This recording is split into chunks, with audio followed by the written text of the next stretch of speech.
এখানে কর্মকর্তা আছেন, এখানে হচ্ছে এই 4-5 জন কর্মকর্তা আছেন, এখানে বাড়িঘর বানাই ফেলছেন, বালিশ খাতা নিয়ে চলে আসেন, এখানে হচ্ছেন একদম পৈতৃক সূত্রে আপনারা চাকরি বানাই ফেলছেন, কাউকে ছাড় দেওয়া হবে না। এবং আপনি যদি জনগণের প্রতি কমিটেড না হন, আপনি যদি এখানে কোনো ধরনের অর্থ হচ্ছে অবৈধ অর্থের সন্ধানে আপনি থাকেন, তাহলে আপনার জন্য এখানে চাকরি করার শুভনীয় না। এবং আইনগত যে ব্যবস্থা আছে আপনাদের বিরুদ্ধে, সেই ধরনের আইনগত ব্যবস্থা নেওয়াই সমীচীন।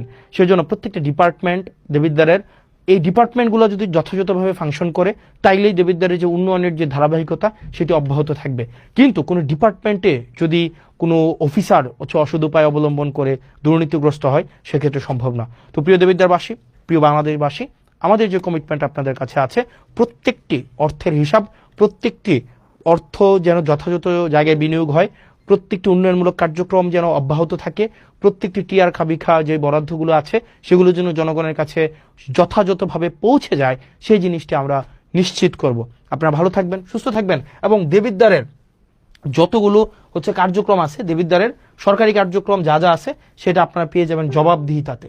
মানে আমার যে জবাবদিহিতা আপনাদের কাছে আপনারা পেয়ে যাবেন, জবাবদিহিতা মানে পেয়ে যাবেন প্রত্যেক দিনের আপডেট, প্রত্যেক দিনের ডিটেল আপনারা জবাবদিহিতা পাবেন।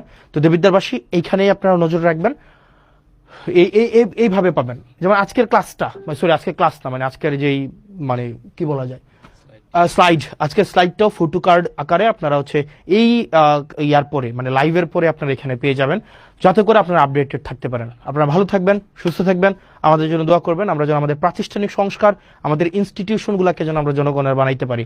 বিচার বিভাগ যেন জনগণের হয়, আমাদের হচ্ছে শাসন বিভাগ যেন জনগণের হয়, আইন বিভাগ যেন জনগণের হয়।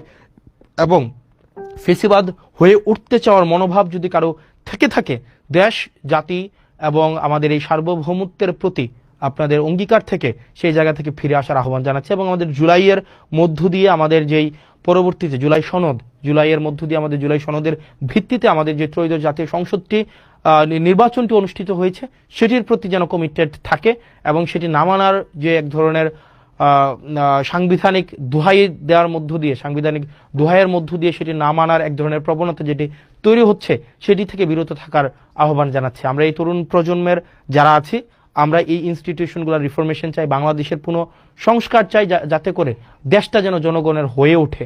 সেজন্য যারা সংবিধানের দোহাই দিয়ে আপনারা যতটুকু সংবিধান আপনার পছন্দের ততটুকু সংবিধান আপনি নিজে রাখছেন, আবার যেটা আপনার পছন্দের না সেটাকে বাদ দিয়ে দিচ্ছেন, এই ধরনের দ্বিচারিতা থেকে আপনাদেরকে বেরিয়ে আসার আহ্বান জানাচ্ছে। ভালো থাকবেন, সুস্থ থাকবেন। আসসালামু আলাইকুম ওয়া রাহমাতুল্লাহি ওয়া বারাকাতুহু।